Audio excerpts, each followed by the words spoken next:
right, Panthers, so what's going on? We're all learning from home, distance learning. I live in a great place. This is Miss Conlon, by the way. I live in a great place that I'm able to take you on some virtual field trips while we are learning from distant spots, okay? So right now today, well, let's see if we can zoom in. I am at the Ponce Inlet on the New Smyrna side. If you check out there's a couple dolphins swimming by. Okay, we are at low tide. Well, was low tide coming into high tide. So as you can see, the jetty out there, still some people, but we got some little lagoons that have formed on the beach.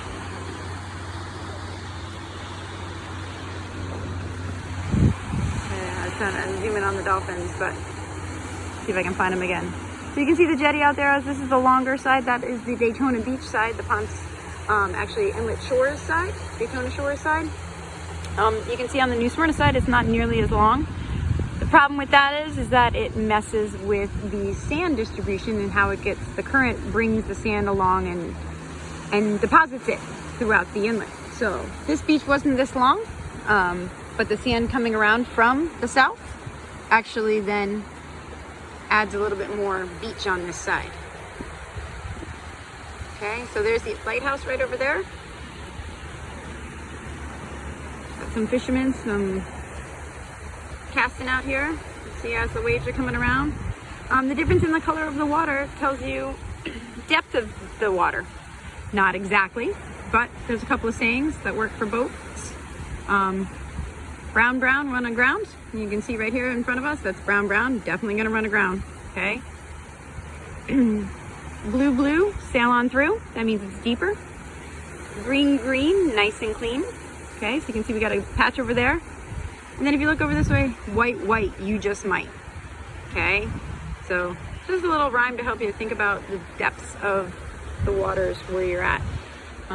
We're gonna take a look around and see what we can find. We got some cool stuff in these tide pools. So let's walk this way. I got my kids over here on the shore. They've been collecting some stuff for you to take a look at. What do you guys got? Let's show them.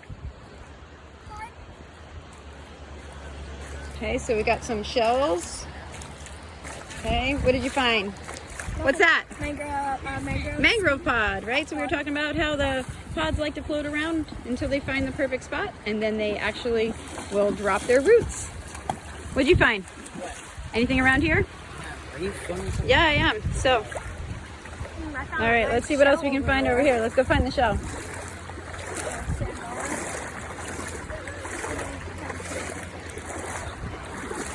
Where did it go, Sid? Got the shell? Oh. All right, so this is one of our bivalves. Okay. The bivalve actually, let's turn it. See if you can see inside. Tip it up here. You can actually see. So that's how they open. Okay. You can kind of peek down there and we'll see the little muscle inside. The clam, soft-bodied inside, hard on the outside. Remember we said that they actually will use that for their defense. All right, put them back in the water so you're staying alive. Okay, we've got a piece of a sand dollar. Let's see the inside of the sand dollar. Cool. What else did you find? What's that called? Seaweed. What kind of seaweed?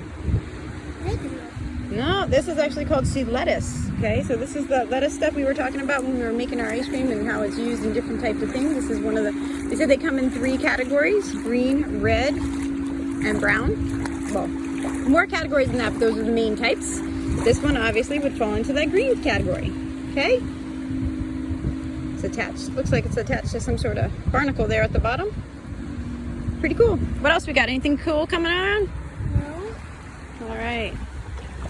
So we'll take another shot this way. What is that? Go look and see. But I want to show you this way up on the beach. We'll see if we can find some. We'll walk this way. Keep them in the water though. It is plover season.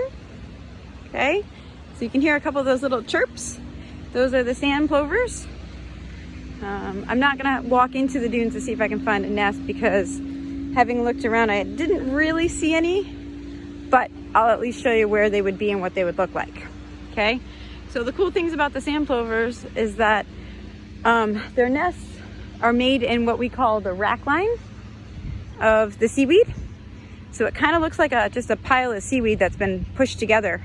And then their nests are actually right in the middle. Now I hear cheeping, so we might have one in that little area over there.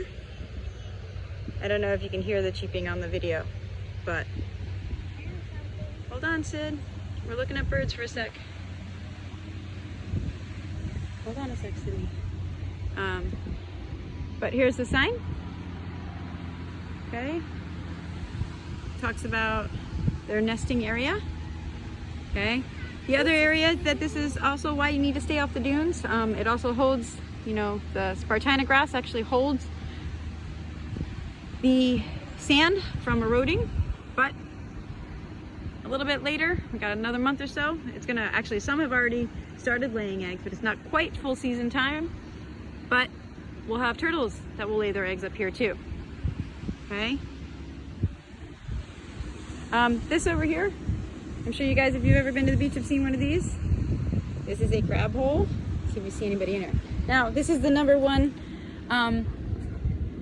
probably predator for any of those eggs, because they can dig underneath, right?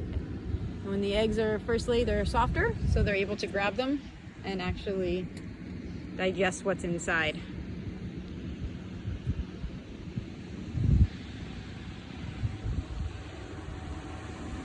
All right, so as you can see, the jetty on this side. So for my A students, what I'd like you to be thinking about, and what I'm gonna have you take a look at, is some satellite imagery of the inlet from a long time ago till now. You can actually even go onto the boat US sites or the towboat sites. They actually will have satellite maps of how the channel has changed, the inlet has changed, that coming through.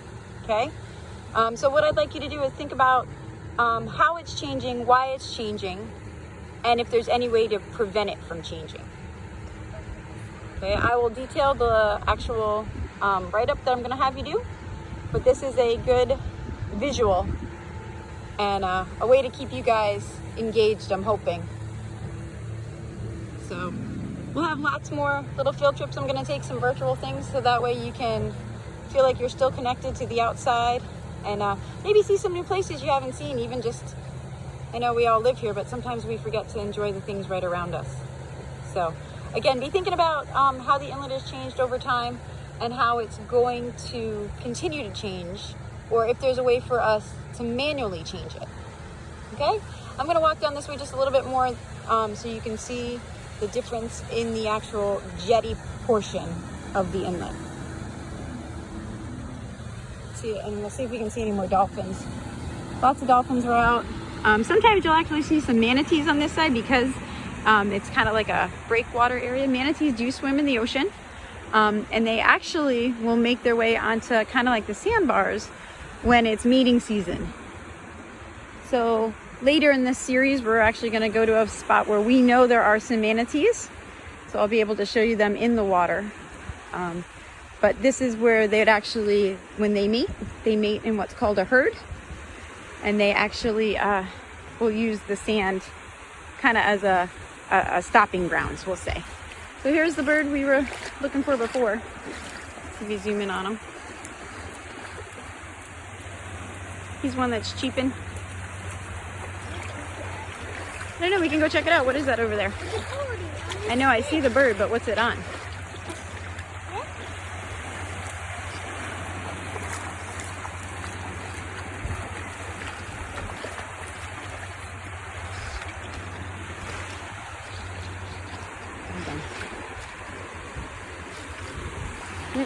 Here we got some pieces, leftover pieces of a crab of some sort. So remember we were talking about before when we were doing crustaceans? Oh, let's get this whole piece of the crab. So here's its outer shell. Okay. Here. Oh, no longer. He's not alive, but we can show. And actually, this here is a razor clam. Okay, so these are the type of clam that actually digs in the sand this way. This guy, oops. Let's back out the video a little bit. Can we keep it? No. Why? It's gonna smell, silly. All right, so here's our crab. No, can we keep this? It's a type of crustacean. We talked about its actual pinchers here. its legs, right? These are the ones that with the points at the end that will help him walk. Towards the back here, we actually have what they call their swimmers. That's what helped them swim. Okay, this would be on top like that. Okay, so that's the way they would walk around. Now in terms of the underside, we talked about, remember, telling male or female. This one here, if it's got a point, okay, is a male. The circle part, if it was actually not to a point or an obelisk point, would be a female. Okay, because the female then holds the eggs. All right. It's a shell covered in some seaweed. Mommy, I found a baby one. A baby one what? Oh, a baby little shell. Yep. So that crab hasn't grown up yet. All right, let's just walk over this way. We're just going to show them what the other side of the jetty looks like.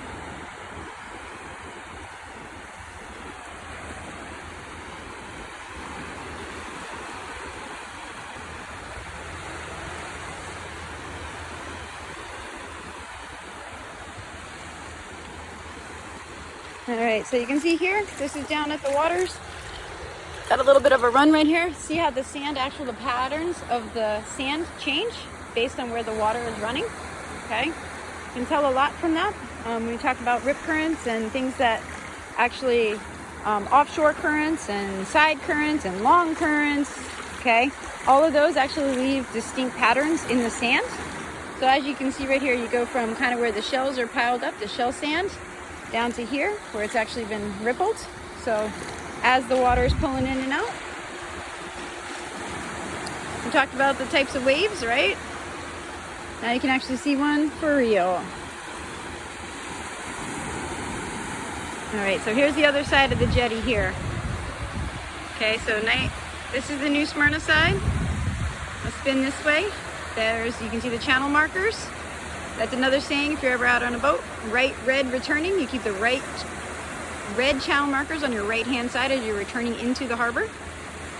Okay, the other side is green. You want to stay within those because that's where the Coast Guard has said that you can actually safely navigate your boat.